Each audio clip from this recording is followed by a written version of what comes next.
Hello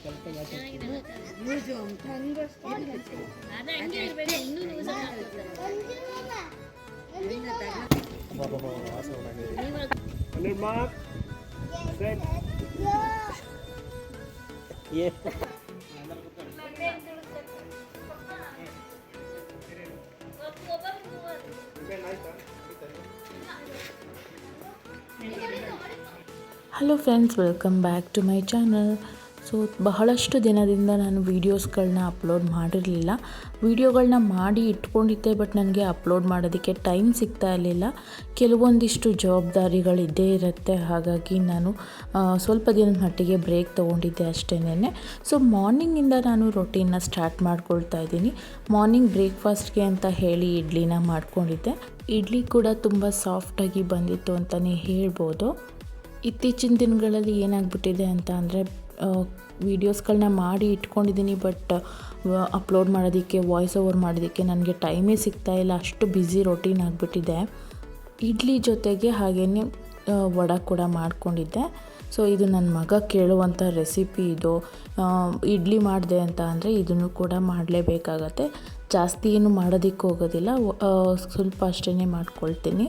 ಅದ್ರ ಜೊತೆಗೆ ನಾನು ಆಬ್ವಿಯಸ್ಲಿ ಇಡ್ಲಿ ಸಾಂಬಾರನ್ನ ಕೂಡ ಮಾಡ್ಕೊಂಡಿದ್ದೆ. ಈ ಇಡ್ಲಿ ಸಾಂಬಾರಿಗೆ ನಾನು ಯಾವುದೇ ರೀತಿ ಬೇಳೆನ ಬಳಸೋದಿಲ್ಲ, ಹಾಗೆಯೇ ಮಾಡ್ಕೊಳ್ಳೋವಂಥದ್ದು. ತುಂಬ ಸಿಂಪಲ್ಲಾಗಿ ಕ್ವಿಕ್ಕಾಗಿ ಮಾಡ್ಕೊಳ್ಳೋವಂಥ ಸಾಂಬಾರಿದು.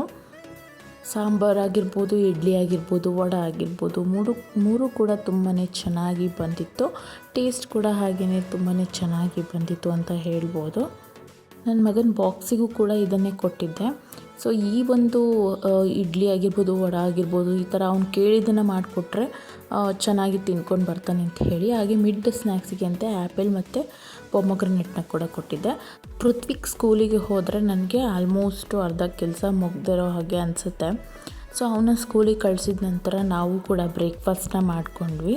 ಸ್ವಲ್ಪ ಹೊರಗಡೆ ಹೋಗೋದಿತ್ತು, ಹಾಗಾಗಿ ಬ್ರೇಕ್ಫಾಸ್ಟ್ನ ಕೂಡ ಮುಗಿಸ್ಕೊಳ್ತಾ ಇದ್ದೀನಿ.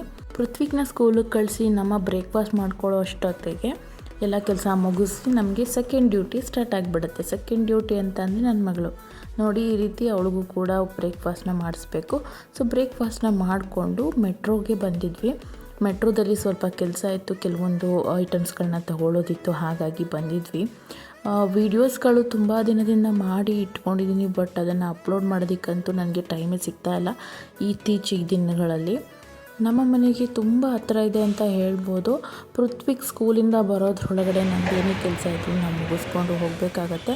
ಇತ್ತೀಚಿನ ದಿನಗಳಲ್ಲಿ ಹಸ್ಬೆಂಡ್ ತುಂಬ ಬ್ಯುಸಿ ಇರೋದ್ರಿಂದ ಅವರಿಗೆ ಯಾವಾಗ ಫ್ರೀ ಸಿಗುತ್ತೆ ಆವಾಗ ನಾವು ಹೋಗಿ ಏನಾದರೂ ತೊಗೊಳ್ಳೋದಿದ್ರೆ ಅದನ್ನು ಮುಗಿಸ್ಕೊಳ್ಬೇಕಾಗತ್ತೆ. ಮಕ್ಕಳನ್ನ ಕರ್ಕೊಂಡು ನಾನು ಒಬ್ಬಳೇ ಹೋಗೋದಂತೂ ಆಗೋದಿಲ್ಲ. ಹಾಗಾಗಿ ಲಡ್ಡುನೂ ಕರ್ಕೊಂಡು ಹೋಗಿದ್ವಿ. ನಾವು ಹೋಗಿದ್ದು ವೀಕ್ ಡೇಸಲ್ಲಿ ಆಗಿದ್ದರಿಂದ ಯಾವುದೇ ರೀತಿ ಕ್ರೌಡ್ ಇರಲಿಲ್ಲ. ಆದರೆ ಮೊದಲಿಗಿಂತ ಕಂಪೇರ್ ಮಾಡಿದ್ರೆ ಇತ್ತೀಚಿನ ದಿನಗಳಲ್ಲಿ ಲಡ್ಡುನ ನಾವು ಹೊರಗಡೆ ಕರ್ಕೊಂಡು ಬರೋದು ತುಂಬಾ ಕಷ್ಟ ಆಗುತ್ತೆ. ಸೊ ಮೊದಲಿನ ಥರ ಸುಮ್ಮನೆ ಇರೋದಿಲ್ಲ, ಅವಳು ತುಂಬಾ ಗಲಾಟೆ ಮಾಡ್ತಾಳೆ. ಗಲಾಟೆ ಅಂತ ಅಂದರೆ ತುಂಬ ಹಠ ಮಾಡ್ತಾಳೆ. ನೋಡಿ ಇದನ್ನೆಲ್ಲ ಬೇಕು ಅಂತ ಹೇಳೋದು.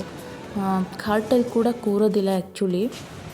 ಈ ಒಂದು ವಿಡಿಯೋದಲ್ಲೇ ನಮ್ಮ ಮನೆಯಲ್ಲಿ ನಾವು ಸಿಂಪಲ್ಲಾಗಿ ಯಾವ ರೀತಿ ದಸರಾ ಹಬ್ಬನ ಸೆಲೆಬ್ರೇಟ್ ಮಾಡಿದ್ವಿ ಅಂತ ಕೂಡ ನಾನು ಶೇರ್ ಮಾಡ್ಕೊಂಡಿದ್ದೀನಿ. ಸಪ್ರೇಟಾಗಿ ಅದಕ್ಕೆ ಅಂತಲೇ ನಾನು ಯಾವುದೇ ರೀತಿ ವ್ಲಾಗ್ಸ್ನ ಮಾಡ್ಕೊಳ್ಳಿಲ್ಲ. ಫೆಸ್ಟಿವಲ್ ಅಂತ ಬಂದಾಗ ನನಗೆ ಮುಂಚೆ ಲಡ್ಡು ಸುಮ್ಮನೆ ಇರ್ತಾಯಿದ್ಲು. ಸೊ ಹಾಗಾಗಿ ನಾನು ಎಲ್ಲ ಥರದ ಕೆಲಸಗಳನ್ನ ಮಾಡ್ಕೊಳ್ತಿದ್ದೆ, ವೀಡಿಯೋಗಳನ್ನೂ ಮಾಡ್ಕೊಳ್ತಿದ್ದೆ, ಶೂಟ್ ಕೂಡ ಮಾಡ್ಕೊಳ್ತಿದ್ದೆ. ಬಟ್ ಈಗ ಅವಳು 1.5 ಇಯರ್ ಆಗಿರೋದ್ರಿಂದ ಹಿಡಿಯೋದಕ್ಕೆ ಆಗೋದಿಲ್ಲ. ಹಾಗೆಯೇ ನಾನು ಯಾವುದೇ ರೀತಿ ಕೆಲಸನೂ ಕರೆಕ್ಟಾಗಿ ಮಾಡ್ಕೊಳಕ್ಕಾಗಲ್ಲ. ಅದೇ ರೀತಿ ಹಬ್ಬದಲ್ಲಿ ವೀಡಿಯೋಸ್ನ ಕೂಡ ಶೂಟ್ ಮಾಡ್ಕೊಳಕ್ಕಾಗಲ್ಲ. ಎಲ್ಲೋ ಒಂದು ಕಡೆ ಕೆಲವೊಂದು ಗ್ಲಿಮ್ಸ್ಗಳನ್ನ ತೊಗೊಂಡಿರ್ತೀನಲ್ವ, ಅದನ್ನು ನಾನಿಲ್ಲಿ ಈ ಒಂದು ವೀಡಿಯೋದಲ್ಲಿ ಕೂಡ ಶೇರ್ ಮಾಡ್ಕೊಳ್ತಾ ಇದ್ದೀನಿ.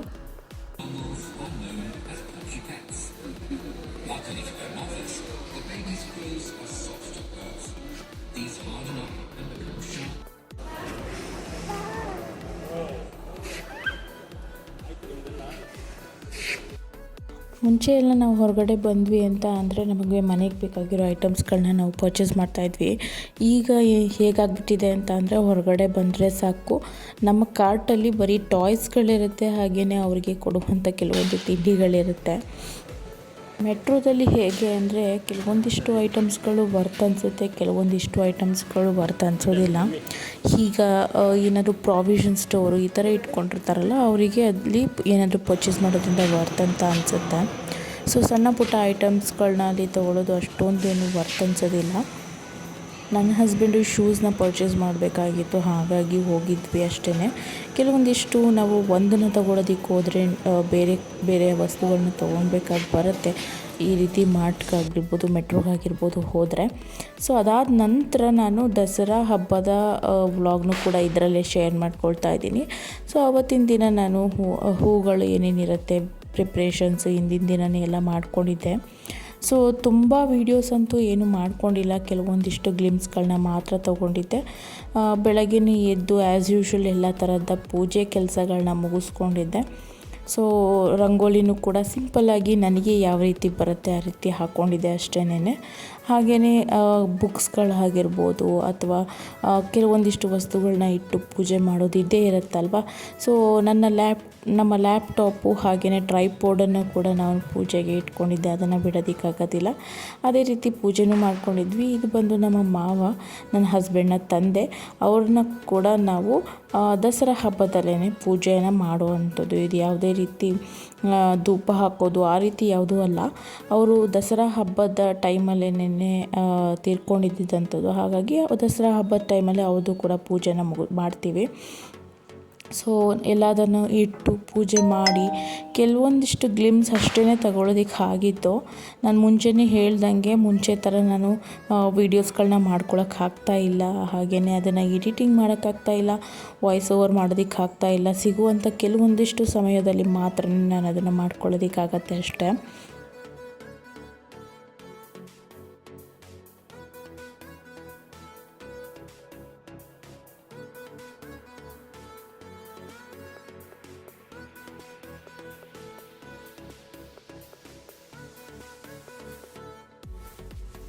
ಮನೆಯಲ್ಲಿ ಪೂಜೆಗಳನ್ನೆಲ್ಲ ಮುಗಿಸ್ಕೊಂಡಿದ್ದ ನಂತರ ಹಾಗೆಯೇ ವೆಹಿಕಲ್ಸ್ಗೂ ಕೂಡ ಪೂಜೆ ಮಾಡಬೇಕಾಗಿತ್ತು.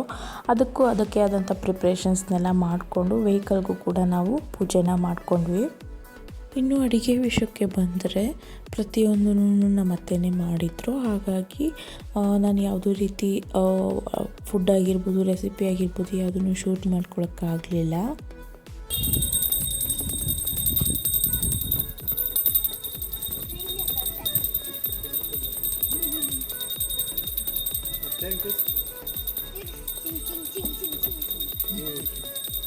ಗೇರ್ ಹಾಕು.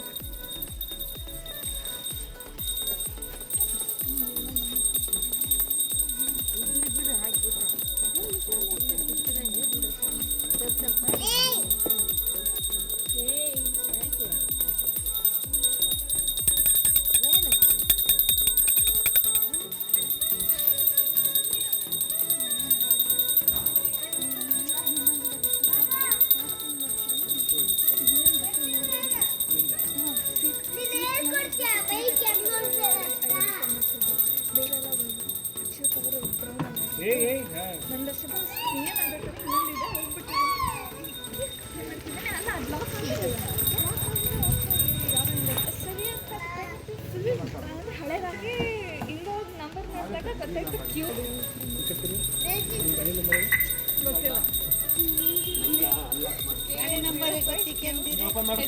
ಓಪನ್ ಇದೆ.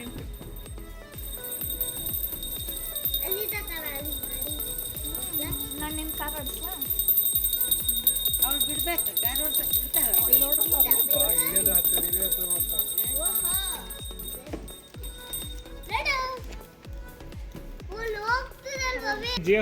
ಕಾಲಲ್ಲೇ ತೆಗಿತಾರೆ ಡೋರ್ನ.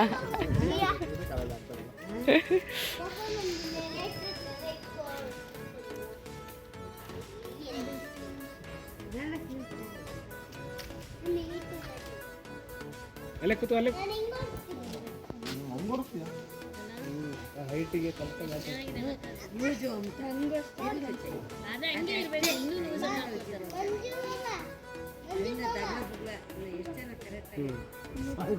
ಸಾಯಿಬಾಬಾ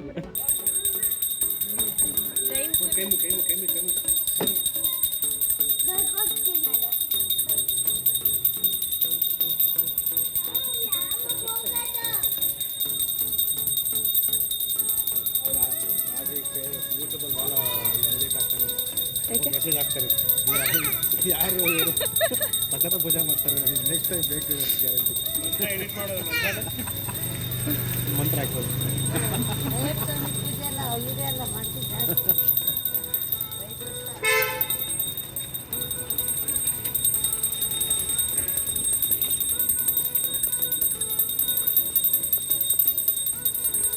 ಅಯ್ಯ ಬಾಬಾ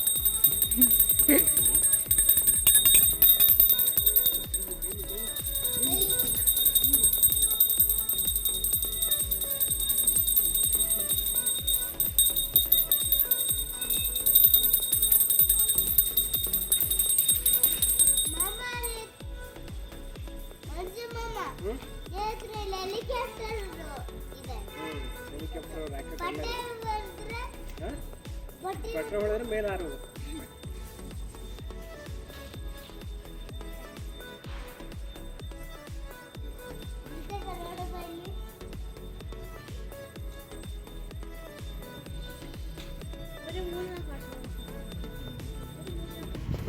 ಕೀ ರಚಿತ ಕೀ ತಮ್ಮ ಹೋಗಿ ಗಾಡಿದು ಹಾಕು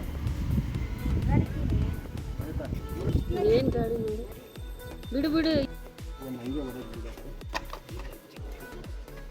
ಇಟ್ಬಿಡಿಲ್ಲ ಎರಡು ಒಂದ್ಸತಿ ಬಿಡಿ ಇನ್ನೊಂದು ಸ್ವಲ್ಪ ಹಾಕು ನೀವು ಹೊಡಿಸಿ ನೀವು ನೋಡಕ್ಕೆ ನಾನು ಇದು ಮಾಡ್ತೀನಿ. ಬರೀ ಬೆಳಗ್ಗೆ ಬನ್ನಿ.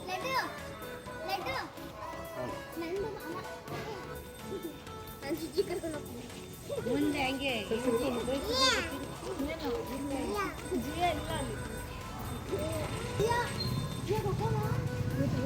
ಎಲ್ಲ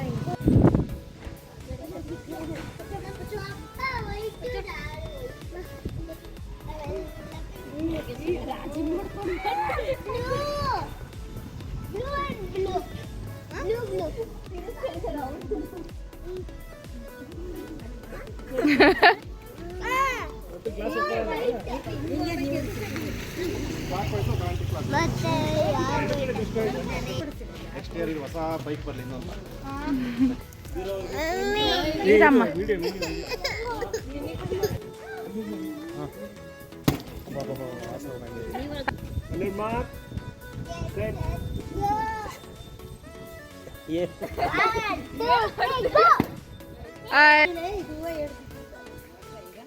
ತಲೆ ಮೇಲೆ ಸೈಕಲ್ ಇದ್ದಿಲ್ಲ ಎಲ್ಲ ಒಂದೊಂದು ಗಾಡಿ ತೆಗಿತಾರೆ ವಿಡಿಯೋ ಮಾಡ್ಬೋದು.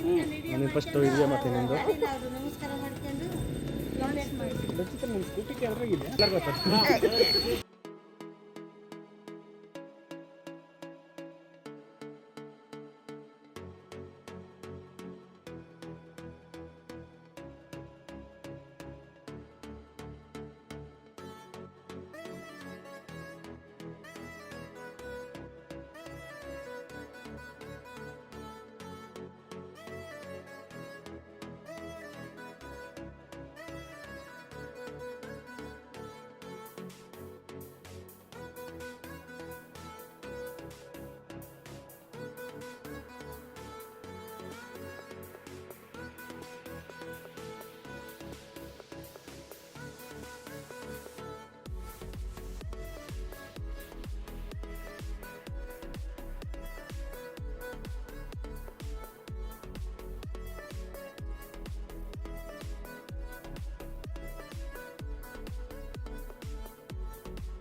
ಸೊ ಫ್ರೆಂಡ್ಸ್, ನೋಡಿದ್ರಲ್ಲ ನಮ್ಮ ಮನೇಲಿ ನಾವು ದಸರಾ ಹಬ್ಬನ ಯಾವ ರೀತಿ ಸೆಲೆಬ್ರೇಟ್ ಮಾಡಿದ್ವಿ ಅಂತ ಹೇಳಿ.